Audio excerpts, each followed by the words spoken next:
welcome to another episode of Azanina In Therapy. I'm your host, Thabang Tlaka, and today, once again, we've got a very special guest, a men's coach, serves in various men's forums, the founder of We Men, the author of A Man's Predicament. Please welcome my guest today, Sibusiso Theledi. How are you, sir? I'm very well, thanks, man, and thank you for inviting me. No, I'm happy. To be here. Yeah, good. I'm happy. Yes, sir. Yes, sir. A Man's Predicament. Some of you wrote this book. You work with men. You coach a lot of men. You started We Men. But before we go into the men, let's start. I was just saying earlier, your name and your surname, they're quite curious for me. But when you say Sibusiso, siyakhuluma lana, and then there's Theledi, Rabolela or Rabua, you know, how do you get that combination together? Yeah, I know. A lot of people ask me that question, which is kind of weird. Yeah. So, my dad is Pedi. My family I'm a Pedi from a Pedi family. Yeah. But what my dad did is when he got married, he moved to Mpumalanga. Yeah. Right? So, we were raised in a Swati environment. Okay. So, I grew up speaking Swati. My dad never spoke Pedi, even in our house. Yeah. Right? But only when we go visit his family, you know, they call us Amashangan, but I'm like, why? Because why don't I call me the language that we speak? Yeah. So not even Swati. No, remember, we speak Swati, but not they are Pedi. Oh, yeah. Right? So when you go to them, they speak purely Pedi, and it's the deep one, and you don't know it because you're not familiar with the language. I see. So they're like, who are these? I see. And then until I came to Pretoria, because I started in Pretoria, and then I learned the language. Okay. So now I'm sort of fluent in both languages. Yeah. I'm like, okay, cool. But that's where it really comes from. Yeah, no, awesome. And now back to my question. So, I mean, you are interested in men's issues. Yeah. You wrote this book. I was just saying, your book is very nice, nicely designed. I like the font. I like the topics. And but I also like the title, A Man's Predicament. Maybe about the title and the subtitle and why you wrote such a thing. Well, firstly, shout out to Darren for doing the great graphics and design and actually editing and publishing the book. Yeah. We had a lot of fights. Like I probably gave him the biggest headaches out of You're one of those difficult clients. No, I want what I want. I pay for it. But yeah. So, A Man's Predicament, shaving off misconceptions about manhood. I think let's start where you say I like the subject. It's not liking.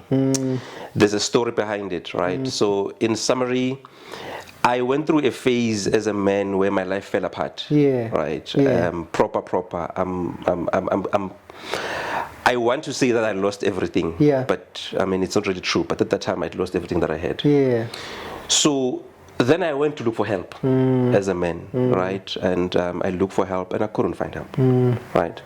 I went the professional route, I couldn't find the help. The experience that I had, I'm not saying, and because we're going to unpack that. I went to the elders, they couldn't help me. I landed at church, right? I went to church crawling, crying. And for me, first day I woke up to the pastor and said, I need help. And they tossed me from one person to the person that runs ministries, that runs men's ministries, that runs this and this. They just tossed me around. At the end, I still said, guys, I'm still bleeding. So when I eventually did get the help, I then realized in that process that I was not alone, right? All the men that I'd gone to looking for help, they couldn't help me because they did not have what was required for them to help me. The tools and the skills, yeah. So because of that, then I started talking to the men in my circles, and it expanded, and we got to realize that there's a bigger problem here. All of us are suffering, and no one knows what to do. Yeah. So as a result, I decided then, at the time, I was like, I wanted to be that guy, that if there's somebody that's going to walk into my space crawling looking for help, at least I'll find the help. Not being sent from pillar to post. So it started there, right? And then obviously it grew into something that I ended up have to focus on. Yeah. That's when the book was birthed. Because as we're having these conversations with different people, getting involved in the various men's forums, I then decided one of the tools that we can have and make available for men that are obviously not even within my reach is to put this in a book that they can consume in their own private space, right? And that's when the book was birthed. I titled it The Men's Predicament, Shaving Off Misconceptions About Manhood. If you start from a predicament, for me, a predicament is, you know, when you are stuck between a rock and a hard place, right? But more so when you've got two options, left or right, but both options compromises you. Right. So it's not a choice between a good choice and a bad choice. Both choices are hard. Choices are hard, right? So if you think about let's say I'm in a toxic marriage. And I have an option to leave the marriage or to stay. Now, staying is toxic for me. It compromises me. I might end up taking my own life because of the level of toxicity that's here. But at the same time, leaving compromises my children because I also want to be in that family environment where I'm able to raise my children well, because we know the impact of broken families and the environment. So now I'm stuck between these two things. Do I choose me to be at peace and be okay at the expense of not raising my own children? Or do I choose to stay in this toxic environment where I think being here might be good for the kids, but it's bad for me? So you see, it's a predicament because we are stuck in that type of situation, and that's the reality of what every man goes through on a daily basis, of course, in different forms or shape. But why I had to go there is shaping off the misconceptions about manhood, because part of the reason we have this problem is because of those misconceptions, right? I was talking to a group of men on Thursday, and we were talking about the Minister of Presence, right, where everybody has this view that absent fatherhood is the problem, is the cause of the brokenness, and therefore, every man, must be present. And I say to them, okay, I get it, and I want to agree with you. But my argument is that's a lazy argument. I say to them, so if a miracle were to happen, right, if Thor from the Avengers will take his hammer and did that struggling, that lightning thing, and then struck, and then boom, every single man was miraculously back in their house. Have we solved the problem? Which problem?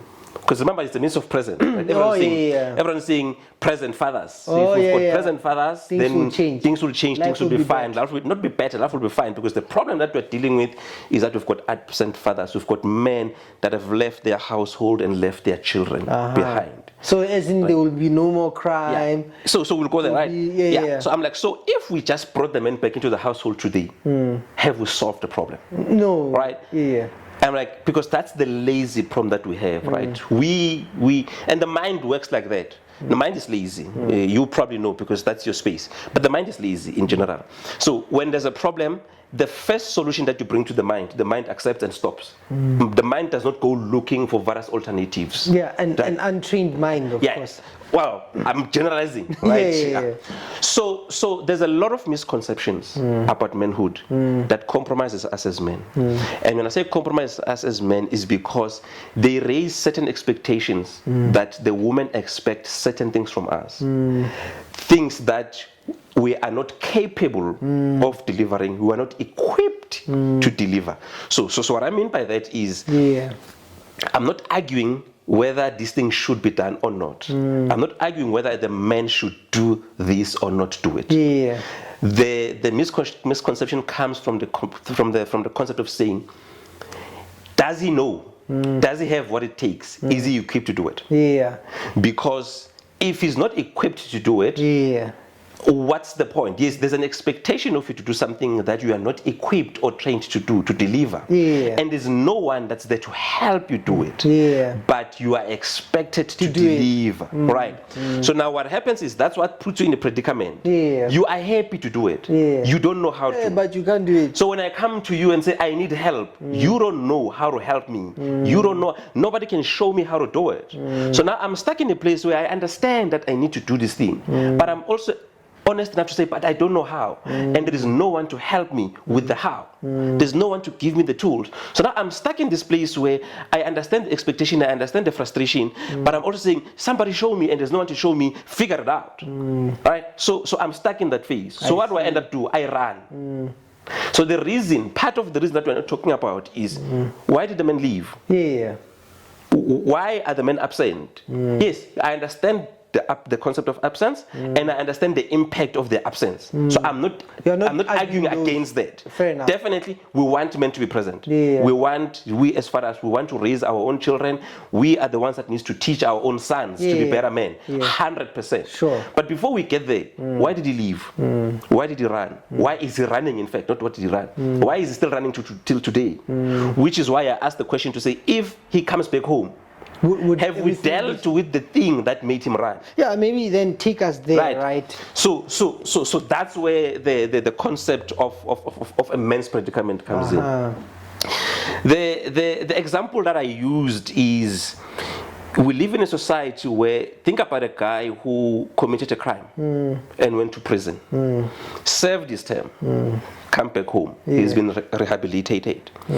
But now he's in a society or in an environment that won't give him a job because of a criminal record, that would give him funding to start a business because of a criminal record, right? Did he commit a crime? Absolutely. Did he pay the price? Absolutely, right?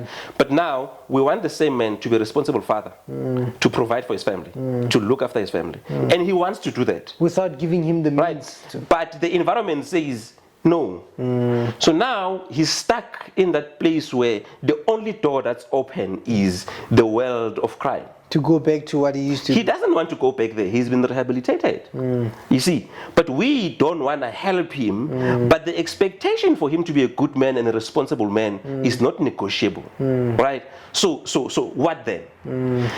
He succumbs to the pressure and ends up committing crime. And what do? We knew it. Like we're waiting for him to do that, right? So now, let's talk about the concept of a man's predicament. So the reason I was going there firstly, is because, remember, when I needed the help, right, I landed in a men's forum called What is Men, right? It's very important that Do you mind maybe sharing a little bit about what you got into when you said you lost, because I wanted to make it concrete, you know, so that when somebody is listening, they're like, oh, I see this situation. So very simply put, right, let me give you this context. So Mina, my dad, my dad was married, got divorced, then married my mom. Yeah. We didn't know this. Till now we grew up, my mother and my siblings, from my dad's first wife, right? We grew up being raised by my mother. Okay. So we thought, this is my brother, my sister. We grew up thinking these are our kids, right?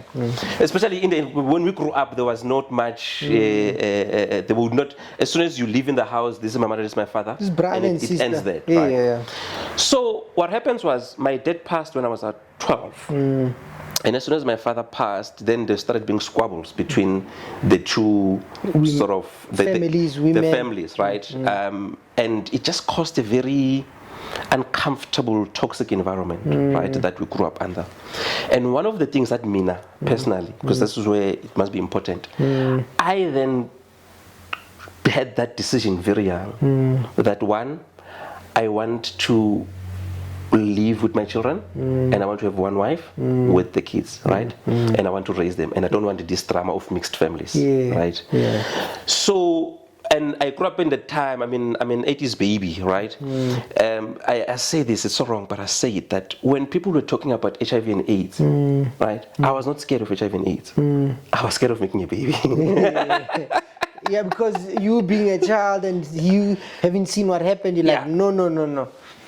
So So then I go to varsity, I start working, and then I get my lady, and then now I start my family. I have 2 kids with him, and then things just fell apart, right?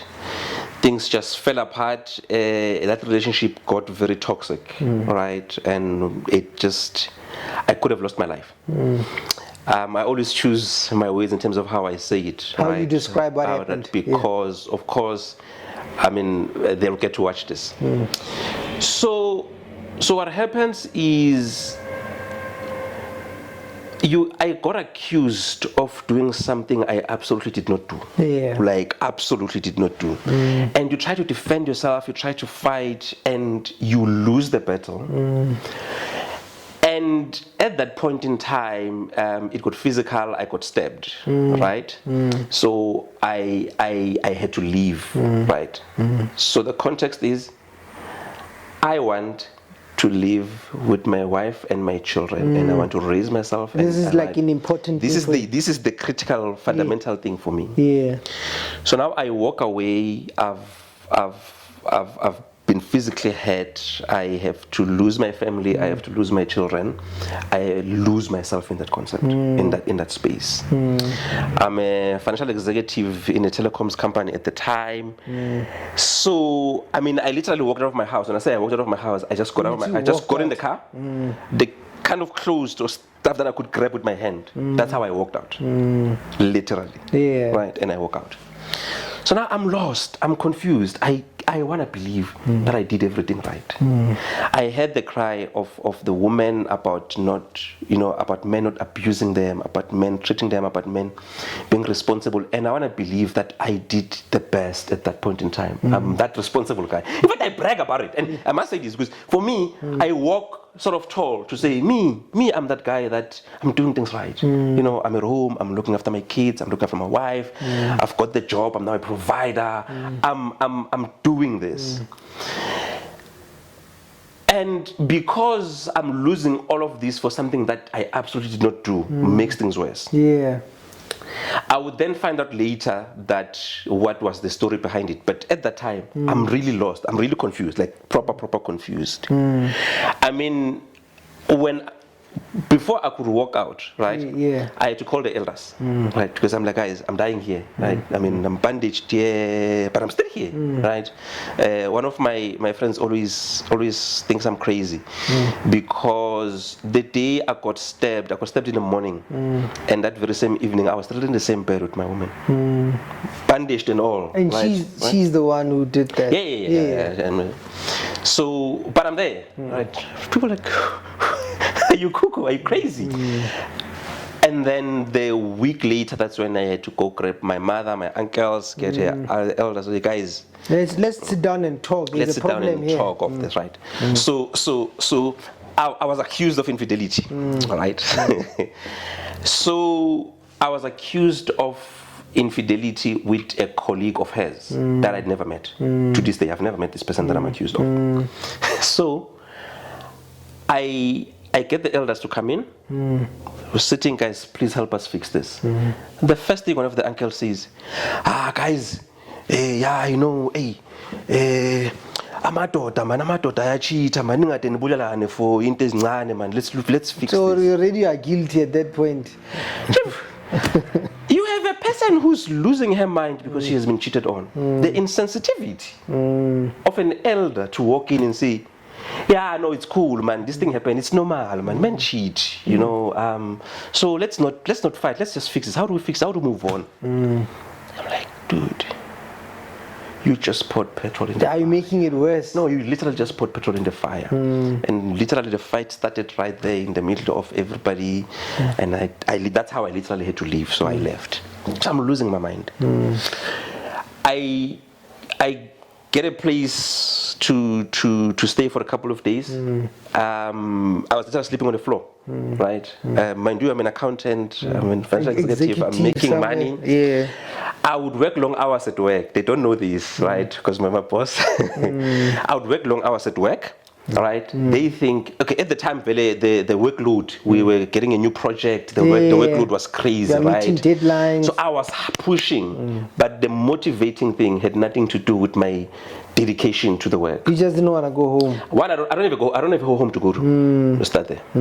Secondly, working late at work means I've got access to order dinner on the credit card, company credit card. Yeah. So now I've got a meal. I see. Right? Yeah.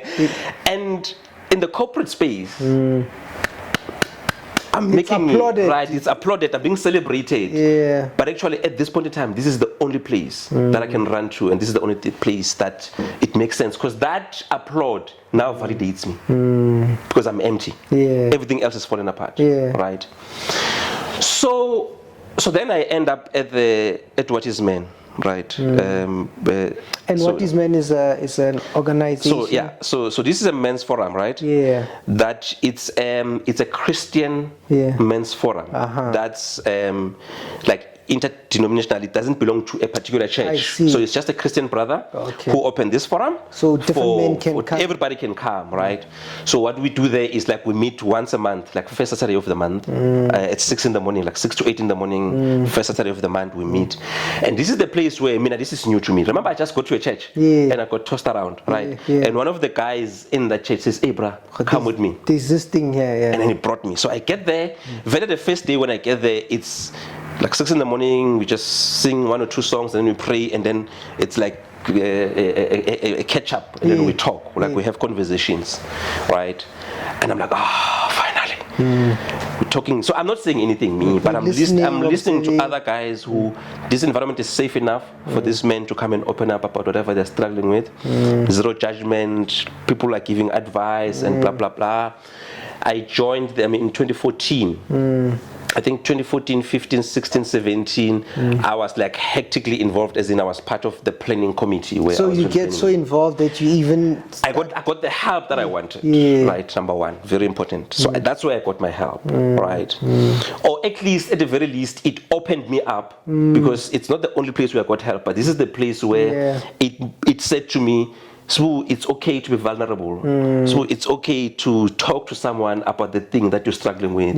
So that by the time I even go to seek professional help, right, I'm not beating myself up. Already right? there's some I'm progress. open now. There's progress in this. But also the very important thing is that you're not alone. Right? I'm not the only one. I might be the only one struggling with this thing that's bothering me. But there's other people that are struggling with other things. Then, so I was there for that. I'm still there, right? But what I'm saying, I was there is that at the time I was like in the planning committee, and then I then stepped down and then I just participate, right? I mean, we had a men's conference last week with VT, which was amazing.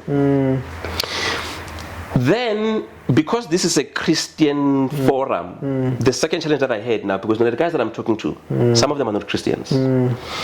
I mean, I would invite even my younger brother, come, we went clubbing, because we meet Saturday morning, 6 in the morning. He's there. Guy went partying, comes in the morning at 6, he's lost, it's, So that's when there was a need then to create Women Forum. I see. Right, because then I took Women Forum outside of the church environment. Okay.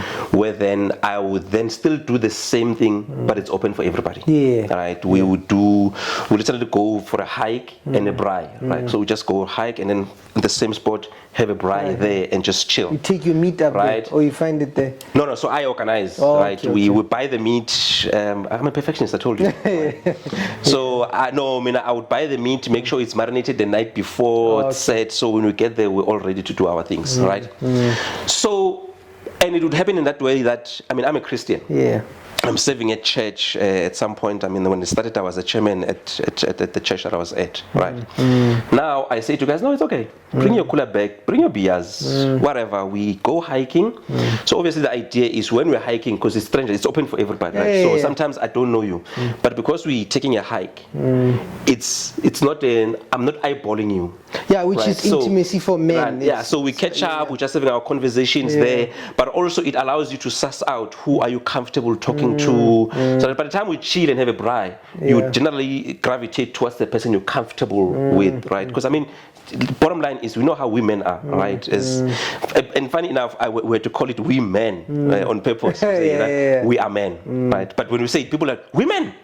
Women! No. We are men. So then what we do is then we'll have a braai, and then we chill, and then we have these conversations, right? But because I'm a professional coach, right? Then I've got the coaching side of my business where then I say, here we are talking as a machita, but if there's a pressing matter that needs to be dealt with, then I'm able to then take you in and take you through a journey of dealing, because you would know you can't solve these issues in 30 seconds conversations, right? So the forum it's open for everyone. Okay. Everybody comes, we hang out, we chill. It also just again opens the men up to say, oh, so I'm not crazy, right? So there's a group of men that are willing to talk about the things that they're struggling with. There are tools that are available to help me.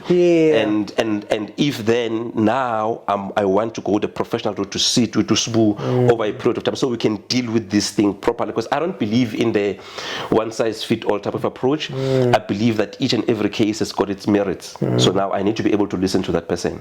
So that's where, so there's the forum where that's what we do, and then there's my coaching business then where then I would then help the men one-on-one. Okay. Right.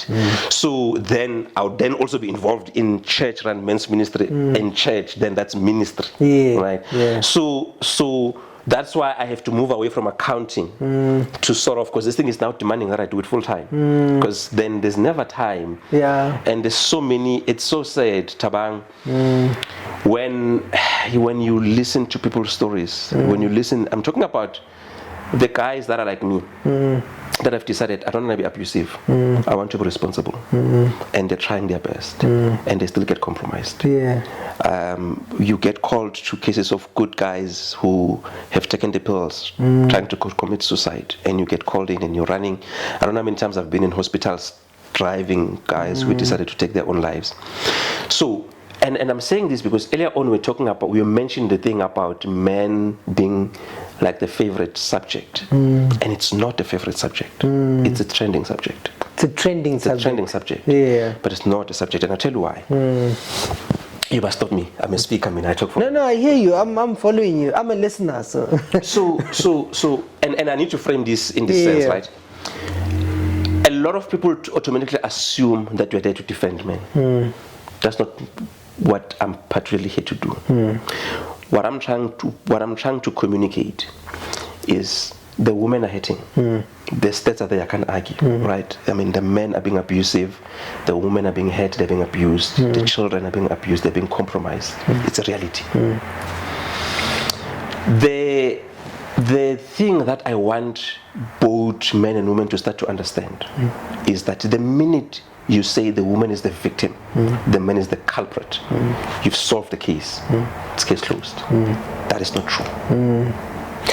Right? Yes. So where I come in, I'm like, what is happening 100%, this is a fruit of something that has gone wrong.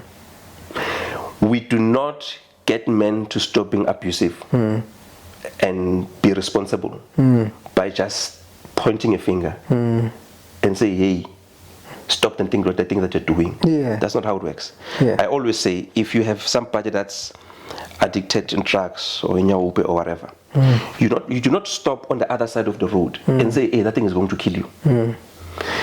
If he was sensible enough to know that this thing is going to kill, the reason we say he's addicted, we are saying this thing is taking over his life. This thing is now controlling him. He is now besides himself. He now cannot help himself. That is why we want to take him into a place that can rehabilitate him and help him, so that he can take control of his life, because this thing is controlling his life. Similar concept. Yeah, you mentioned three things. You said either the person doesn't know, he doesn't have the tools. What's the third one? And he hasn't been empowered. Yes. And so, what do you find that? Because part of what you write in your book, right? You touched a bit on identity crisis. There's the protector, the provider. The 3 P's of manhood. Now, I'm interested in your work. What are the themes? Like, what are the common things that you find men are struggling with? In you talking, I picked up that there's a thing about isolation. Yeah. And we know that the average man doesn't have like friends, you know. Yeah. He's got people he knows, but men feel very lonely. Yeah. So you when you said that you struck a chord. So I hear that then a man learns that he's not alone. What other things or the common themes that as you work with men you say, oh, generally men are struggling with this, maybe like the top 5 things that men you find are struggling with? Okay, so let me just take you a step back, right? Because this is the thing so that's why I go to identity crisis as being the big thing. Yeah. Because we as men don't even know who we are. We don't even know what a man is. Yeah. We don't know what it means to be a man. Okay, but if you take it just a step backwards, generally the way a boy child is nurtured, right? We have this tigers don't cry type of narrative, right? Where when I grew up, I mean, I still remember even today that when I was little, if I fell and I got hurt or something, my uncles, my dad, whoever would say, "Our daughter, we're cool," right? And when my sister, also experienced pain, she was comforted to say, it's okay, askis nana type of thing. And that's where it all starts from, right? So what that tigers don't cry, men don't cry a narrative, what it does from a socializing point of view is it taught me that what I feel and what I think does not matter, right? So what matters is doing what I'm told to do, which is the responsibility, which is where be a provider, protect, do. But what I feel doesn't matter. What I think doesn't matter. So I grow up with that. It's very important to understand this. To say, now I'm a grown man. Now I've met this beautiful woman that I like, right? We met each other with tingle things in the tummies, and we find ourselves in the altar. I have a wife. And then she says, talk to me. What's going on? What are you doing? What do you mean? Which is what she wants, actually. You know? Yeah, but you for the last, let's say for the last 20-25 years, I was socialized. So now I'm here in this environment that says, as a provider, I need to provide. No. As long as I provide. You are fine. You see, and this is important. I know we won't have time, but I need you to understand, because women don't get this. Yeah. They don't get that you have a man that you are in love with. You want to spend time with this person. But what he's worried about is making money. So he makes the money, he gets you the big house, you've got the big car, you are living large. But she feels neglected. She feels alone because I am married to this man who's not here with me, who's not doing life with me. But he cannot be here to do life with me because all he knows is to do. He's identified himself as a provider. Until he has handled the provision, he has no time for other to things. sit in the couch and Netflix and chill. When he does, it's not because he wants to. By the time you get to abusive relationship, when I'm beating you up, I'm hitting you, I'm doing all sorts of things. What people don't understand is because I've been taught what I feel don't matter. So now when I feel things, when you are doing things that are displeasing to me, I'm not comfortable or I'm not allowed to express it, right? So what do? I beat myself up. So when I beat myself up, it comes to a point where by the time I raise a hand, I'm beating me. You just happen to be around me that you took a beating. The person that I'm fighting is me, is not you. You happen to be a recipient of the thing that I'm doing to me, right?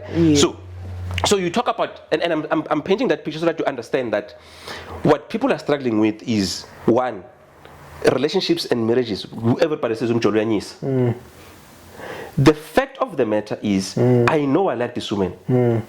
I know I want to be with this woman. Otherwise, you wouldn't bother. Otherwise, I wouldn't be here. But where we're here now, what we're doing now, it's not what I want, right? But I can't. We have not created an environment where I can honestly or comfortably express that, babes, I like you, I want this, but what you are doing now is not on. And because a lot of time when people go to marital counseling, they talked about communication. And what people don't understand is communication is a broad concept, right? It's not communication if I can't honestly tell you what I'm thinking, what I'm feeling. What I find is if you've done something that's wrong that I don't like, but before I say it to you, I need to fine tune it and dummy it down. But because people say speak the truth in love, but what they mean is don't be blunt about what you want to express. But is that what they mean? Because part of what I'm thinking about is how, so let's take an interaction between a man and a woman, right? Yes. So I find, somebody who was studying says women are more empathic, right? In their interactions, they focus more on the feeling. Yes. And men are more systematic. Yes. So if there's a woman comes back home, she's fighting with somebody at work. Yeah. And then she's talking about how the relationship at work feels. Yes. Then the man is now thinking about, how do I fix this? Yeah, the law, what does HR say? Yes. This is unfair, this is... And then, of course, he gives his systematic answer. You're supposed to do 1, 2, 3. Yeah. And then, so now, she's not taking the advice. He's feeling, oh, you're not respecting my information, so I'm going to withdraw. And she feels neglected. Not only are you not respecting my feelings, you don't get me. Yes, and partly I want and we are siding with the other person. You are siding with the other. You're not on my side. Yeah, so I want to say, then for me, what I realize is that even in communication, sometimes I find what people miss is men talk to women like how they talk to other men, and women talk to men like how they talk to other women. Yeah. And that conversation for me doesn't generally go well, because as you are talking to a woman, I find that what she's paying attention to is how that interaction feels. 100%. Yeah. 100%. And we are focused more on what is right. But remember, this is what I'm saying to you. We're saying the same thing. Yeah. All I'm saying is, it's not like I'm talking to you like I talk to another man. That's not what I'm saying. I'm saying I have been socialized to push out the feelings and fluffy things out of this. Yes. What needs to be done here? Yes. To your point. Yes. There's somebody that's being unfair. Let's deal with this. Yes. There's a route you can go to HR and deal with this. So because I'm not allowed, I was not socialized to understand that pause, listen to the person, get them from where they're coming from, feel them, hear them. Sometimes she does not even want you to come with a response of how do we fix these. She just wants to lay in her man's chest and let her man listen. Put your logic away from it. She doesn't even need an answer. Don't respond. Don't tell her how to fix it. She just wants you to listen. But you are ill-prepared because you are not socialized. I'm not socialized like that. To deal with, to regulate. To even sit and listen, because remember, listening and sitting means I need to feel your pain the way you feel it. Yeah. But my system says, as soon as I start feeling whatever, my system says, push it out, push it out. That's why the only way I can respond to this is to say, you're being dramatic. Yeah, that person is wrong, but just send the email to HR, they'll deal with them tomorrow, case closed. That's not the issue. She can do that. Right now, she wants to be with her person who and have that connection, right? So the problem is that I'm not equipped to meet her at her point, to meet her where she's at. Right? But now, vice versa. When I have issues, whatever is bothering me, she is now not equipped to meet me where I'm at. Right? So I'm an accountant. I was trained professionally to always think worst case scenario.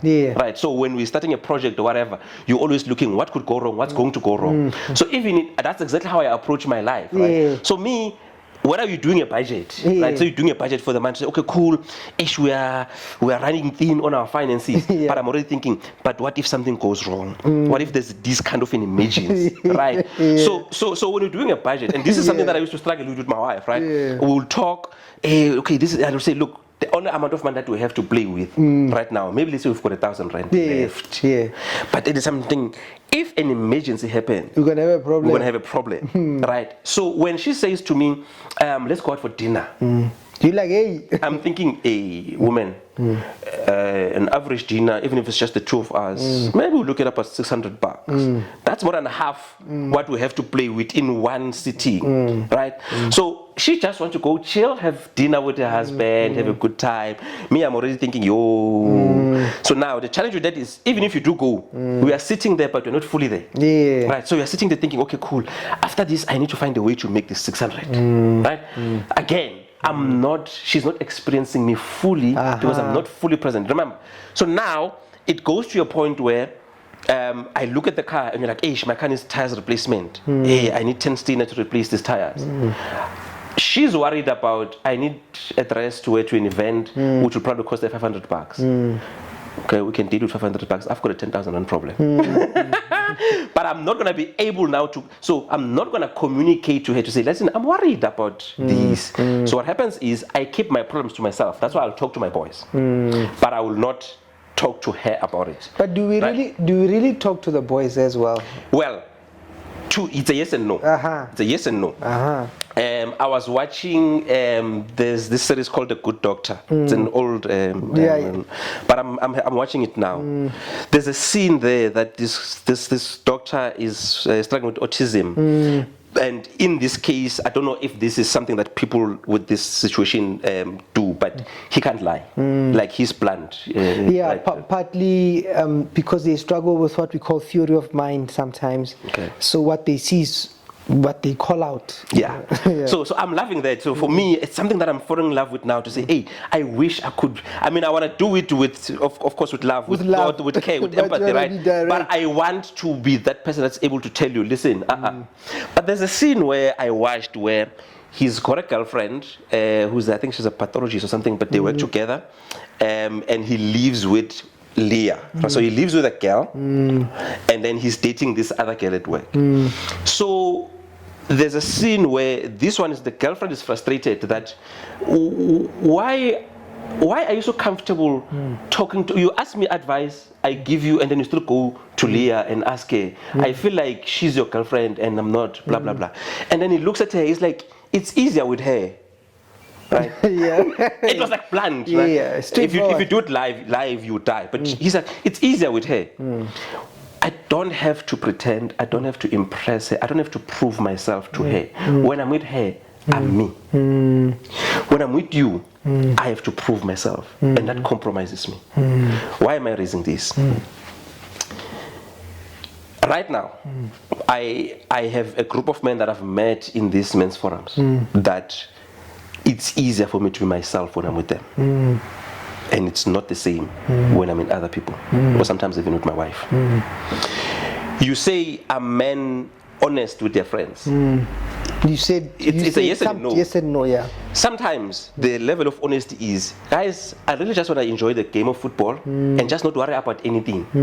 Right? The reason I go to the boys on a Tuesday night, not a Saturday, I've been hectic at work. My work is demanding. It's stressful at work. I'm doing my best to be a man and handle my responsibilities. All I want is just to check out. If I try to watch Netflix at home and say to my wife, listen, I want to watch this thing alone, it's a problem. Yeah, you don't want me. Right? You see? So I'm saying there's that level of honesty that says, I just want to check out and be with the boys. And that level of honesty is there. Right? But as far as me going to my boys and say, I've got a problem now, I'm struggling with this, no. Definitely not. But it's also linked to the socialization. It goes back, right? When a man is defined as a provider, one of the things that we do when we meet each other, we size each other up, right? What do you do? What do you do? And really, what I want you to get as an impression from me is that I've got my stuff together, right? So now, because of that, I'm now not going to come back and say, Chief, right? So and that's where the dishonesty comes in, right? I get into spaces where that's why some people don't like me. I get into the spaces where people are talking, they're trying to help men, they're saying all of these things, and I ask questions. But guys, is that helpful, right? And there's a part in the book where a title where I talk about how honest can a man really be honest. Talking about honest. What's your answer? How honest can a man really be honest? I can only be as honest as the situation dictates. Right? That's your conclusion. No, I'm gonna show you. It's the truth. Right? If you're at home and there's a burglary, guys come with guns and all, right, and they've got you all tied up, and your daughter is hiding somewhere in the room, and they say, "Where's your daughter?" You will not be honest and say, "Oh, my daughter is in the room," right? Because the context, right? It's a similar thing, right? Because we are competing with one another indirectly. Me me being honest with you is me giving you an upper hand. Because my honesty is not about me getting help from you. But if I'm in an environment, if I'm sitting with my therapist who is male, right? This environment says I'm here to be helped. Therefore, I need to tell this person everything so that he can help me. But with my friend who also, the reason he respects me is because he thinks I've got my stuff together.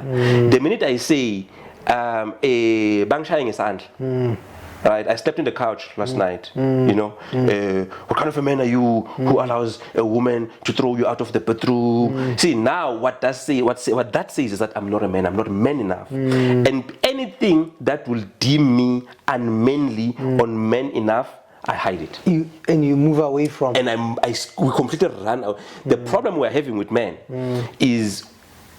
And I find myself making this argument with myself, which, you know, one of those things in a conference room where you make a powerful argument and then you come back and disagree with yourself. The same thing I'm talking about. When it comes to business, we can figure things out. No one taught me how to do business, but men are building businesses. They are finding ways around it, right? Because it's a different context. But when it comes to healing ourselves, when it comes to us being better people, when it comes to us dealing with our women, we become helpless. Why? What's the difference? You understand? Because the socialization, we've been given permission to go out there and be go-getters and make money and build these businesses. But to some degree, we have not been given permission to be okay. Who must give us permission? Society. Who's society? Right. From the way our parents raised us, from the way in our society, it's our parents, it's our uncles, it's the environment that we grew up in, right? We're not, when a young boy at 12 years old comes with a business idea, we applaud it, right? But when a young boy at the same time, the one time my son was crying, we're at the airport, right? He was flying out and he's crying, and this other guy's like, hey, don't let that boy cry, he's gonna be a sissy, don't do that. Like, why would I allow this guy to? I was like, hey, chill, bro. This is my son. He's crying, he's feeling something, and I'm giving him permission. I'm doing it deliberately, as uncomfortable as it is. As I said, Mina, I was taught to feel that it's not okay to feel what I feel. I want for it to be okay. Right, so it's different for him than it is for me. Right, because I'm giving him permission. Who that permission comes from? I say society because it's not just parents. Right, you can do the best, and that's why people get a lot of things. You can do the best to raise your children well in your house. They still need to go to school and interact with other people. In fact, they spend more time with them than they do with you. It's true. They go to church, they go to school, they go to soccer games, in the entire community. So whatever you tell them and how you teach them, it's not enough in itself. It's a good start, it's a good foundation. It's good for them to know that I learned this from my dad or I learned this at home. But once we as a society speak the same language, what I taught him, like I'm saying, if my son, I allow him to cry, and then he gets hurt in school, and the boys at school, when he's bleeding, they say, it's cool, bro, it's okay, like it's okay. They don't say, hey, toughen up, because if I say it's okay and everybody else says toughen it up, he's always going to gravitate towards it. That's what I mean by we've given men permission to excel in the workplace, in the marketplace. We have not given ourselves and each other permission to excel at being okay. And relationally. Of course, relationally. Yeah, right. Maybe to drive our conversation here, to lend it, you did say this. You're the speaker, right? But maybe what I want to ask is, you talk about the men in the mirror, right? And what's that about? Okay, so two things. Obviously, I'm coming from the angle of saying I want to help men. I want, me personally, I want to excel and be better at things, because even now, as much as I coach men and do these things, I still get things wrong. The stuff that I still haven't figured out. The teacher has to keep learning. So what the man in the mirror is, there's that song by Michael Jackson that I'm starting with the man in the mirror. Sure. Right. So what I mean by that is, it's one thing to talk about what society has done and its facts. It's one thing to talk about what's happening, right? But the man in the mirror is, I literally had to learn to go look at the man in the mirror and say, Sbu, in the midst of everything else that's happening, do you like that person? Right? It's not about figuring it out. It's not about knowing what to do. It's about looking and say, but do you like the person that you see? Do you like the things that you're doing? What that does is, as soon as I say I don't like, it then allows you to ask the question, what do we need to do to make sure that's the person that you like? And those are the things that opens the doors for one to say, I need to speak to someone. I need to read different books. And when I go to YouTube and look for content, I need to look for the content that can help me with my problem. Some of the issues that we have, it's stuff that information is there, but we are not conscious because, like I said, the mind is lazy. What we as men do is we've settled to say nobody cares, nobody understands, so it is what it is. So the chapter about the man in the mirror, I really try to drive the point that in the midst of everything, no matter how hopeless the situation, pause. Stop worrying about the wife, stop worrying about the children, stop worrying about even the things that you've done wrong. You've messed up. Stop. Stop for a second. Those are givens. Right? Those are realities, right? The only way we can deal with them is if we get you to look at them in the mirror and say, brah, you messed up. Brah, you fell short. You did not know. You did the best that you could with the information you had at the time. Oh, brah, right? you are a human being. A human being. You know? But stop. So one of the things that I do is I always say to men in particular, stop running from yourself. You can run from everybody else, but stop running from yourself. So what that does is it allows you to look and say, okay, let me acknowledge my shortcomings. Let me acknowledge that I messed up. Or let me acknowledge that I've been hurt, I've been done wrong by other people. Because it's not all, one of the mistakes that we make is, that's why I was saying when we say the man is a culprit, everybody assumes also that this person is at peace with this. No, we as men are also, we hate our weaknesses. We hate the things that we can't help or we can't handle, right? And what other people see is they only see the part about us that affects them. They don't understand the full spectrum of what I'm going through. So the man in the mirror talks about looking at that person, making a decision that something needs to change. I don't know what that something is. I don't know the how, and I'm gonna go look for it. When you go on a flight, right? Many times when they talk about if there's an emergency, or the emergency mask. Every time it hits me every time they say it. They say when that mask comes, right? First, make sure that you put your mask on before you can help the next person, right? So the challenge that we have, particularly in marriages and relationships, is we are saying men be responsible, men do all of these things that make sure that everybody else's well-being is fine. But we're not talking about the man first putting on his mask so he can be fine. Because if you think about it, if we help the man heal and he's fine, by default, everybody else will be fine. When I said a man who's beating himself up, ultimately whoever is around will be a recipient of the beating. If you do reverse psychology, right? If the man is happy, is at peace, or at least he's got an element of clarity of who he is or what he needs to do, the people around him get to experience that love, that clarity, that peace, that groundedness. So in the man in the mirror, I challenge the man to say, in the midst of everything that has gone wrong and that is going wrong, pause. Literally, I do this exercise. I'm saying, let's pull out a mirror, bring mirrors into your room and say, take the mirror, look at it.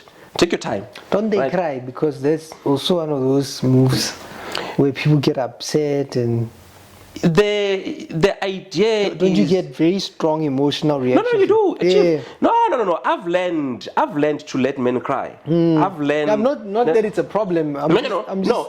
Initially it's a problem. No, we can't shy away from it because Nami, I was uncomfortable with it. There's a time where you're helping somebody and they break down and they're crying, and it's the two of you in the room, right? There's no one else seeing these.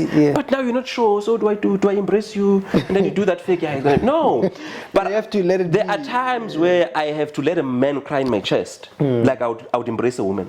Like you let them and you embrace the man in and let him cry. We call it the therapeutic touch. So you see.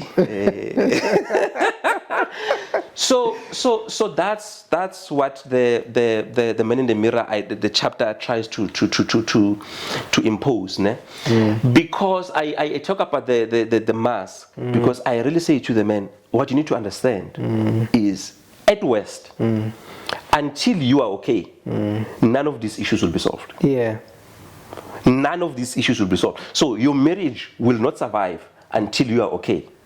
right? Yeah. So, and that's why when you coach a person, like, okay, cool. Before we deal with the struggles, the other things that we're dealing with, let's find you. Let's find Thabang. Let's get Thabang to be centered. Because when he's centered, then we can empower him to go deal with the marital issues or the financial issues or that trauma that you were hurt, that you have not dealt with. But because you are centered, I've got you. So when I say men don't run, I separate the men, the person that you are, from the issue that you're dealing with, right? Because the problem that we're having is we've identified ourselves with the struggles or the issues or the mistakes. So I try to separate you from the issue. Yes, you made a mistake. Yes, you committed a crime. Yes, you abused that woman. Yes, that's a fact. You are not the thing that you did. There is a person and there's a thing that you did. So let's deal with the person and then let's deal with the issue. So when there's a separation, I'm able to empower the person to go and deal with the issue.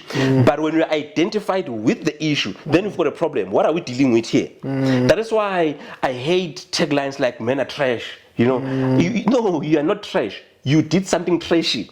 You've got trashy behavior. You behaving like a dog. I right? see. But you are not a dog. I see. Right? So I would say a man in the mirror. Who is the man outside of the doggish behavior? How do we get the man to be that man outside of the doggish behavior? That will take us dealing with the doggish behavior. I see. Let me, before I give you space for your final comment, just going back in our conversation, I think what I pick up from what you're saying, I hear like a level of empathy for men that is often not as apparent, right?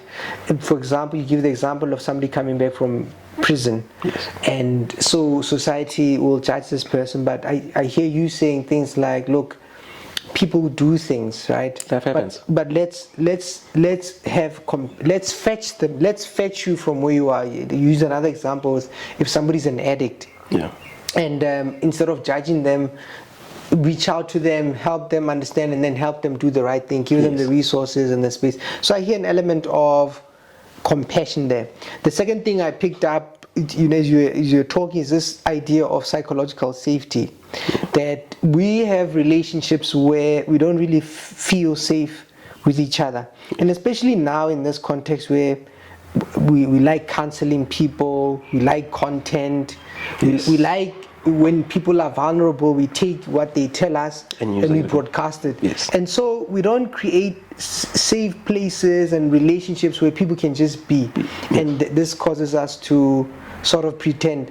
The other idea you're talking about, is the regulating, how the way we are socialized, we're not very skilled at dealing with, let's say, the emotional world, right? And part of our healing means maybe we need skills with that, to learn how to embrace our feelings, learn how to regulate them, learn how to express them, which goes to the idea about, can a man really be honest? I personally think we can, but I also agree that it depends on the context.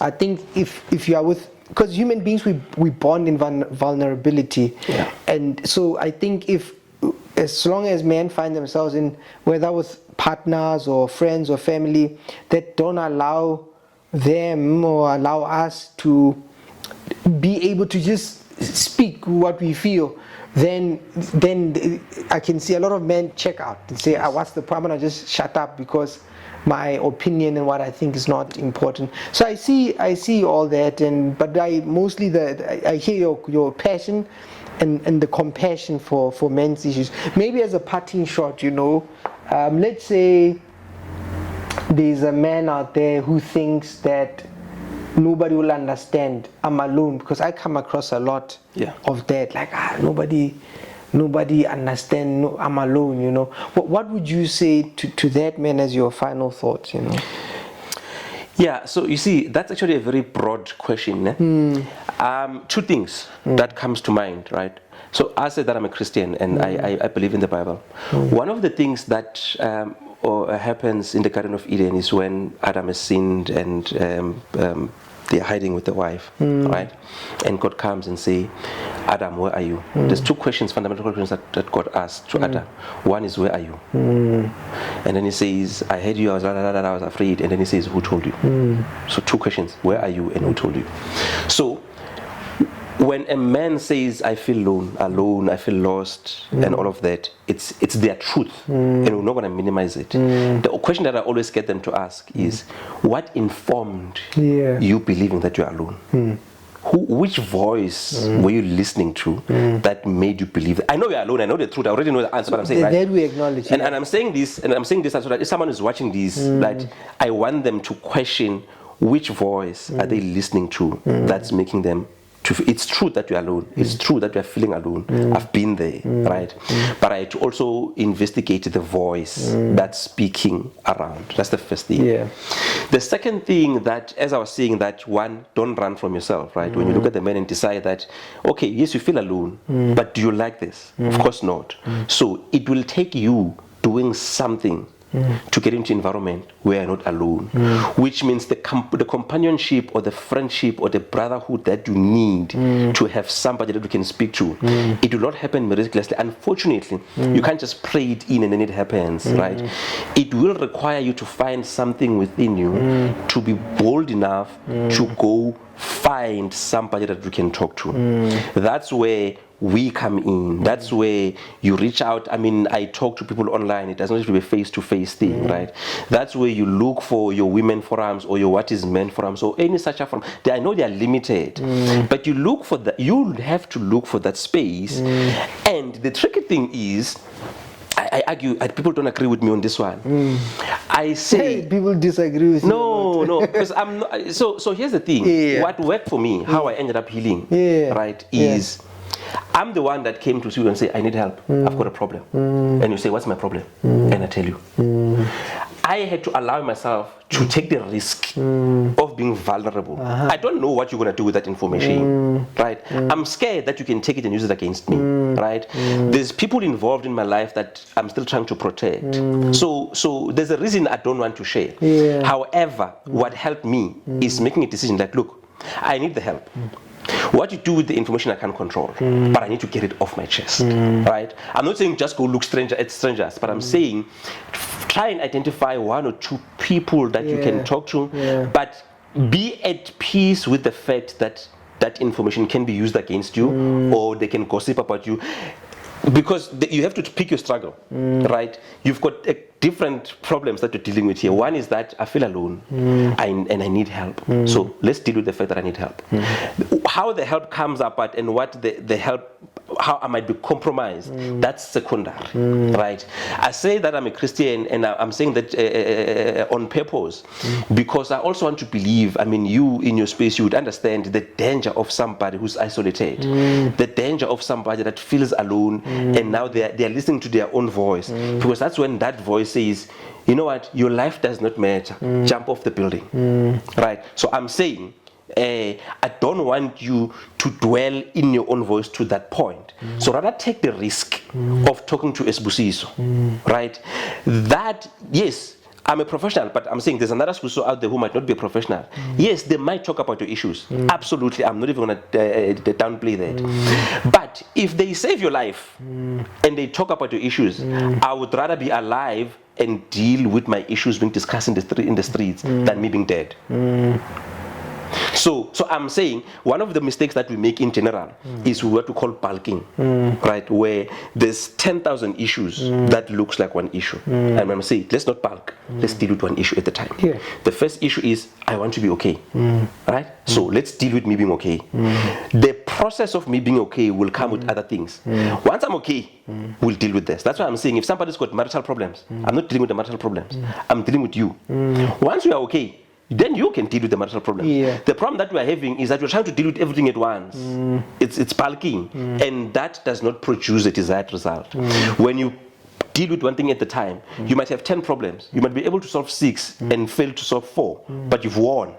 Because you've made great progress, right? Sometimes you might find that out of the 10 problems, solving one problem by default solve 3 others, right? That's the importance of separating issues. That's why I say, if you've made a mistake, let's park the mistake. It's a reality. Let's deal with you as a person. Once you are clear and centered, then we look at the same mistake from a different vantage point. A lot of people start to realize that actually, that yes, it's a mistake that I can fix. All I need to do is go apologize. There's things that I can do to go fix that mess, right? But when it's bald, what you are hearing is that I'm trash, I'm a dog, and then now you get overwhelmed that you end up doing nothing. And when the voice in your isolation overwhelms you, that's when people try to take their own lives. Yeah. Ntate Theledi. Yes, sir. Thank you for coming through. Thank you for sharing about a man's predicament. Sounds like maybe we'll have a 2.1, 2.2 with time. But thank you very much. No, thank you so much for having me. I always learn as much as I'm thinking. You ask me questions, I'm thinking about. I need to think about that further. It's a good thing that it also challenges me to always, learn more and think more and unpack more. Because sometimes you feel you figure things out, and as you talk to people, you realize that you actually haven't. But no, thank you for the invite. I really had a good time here.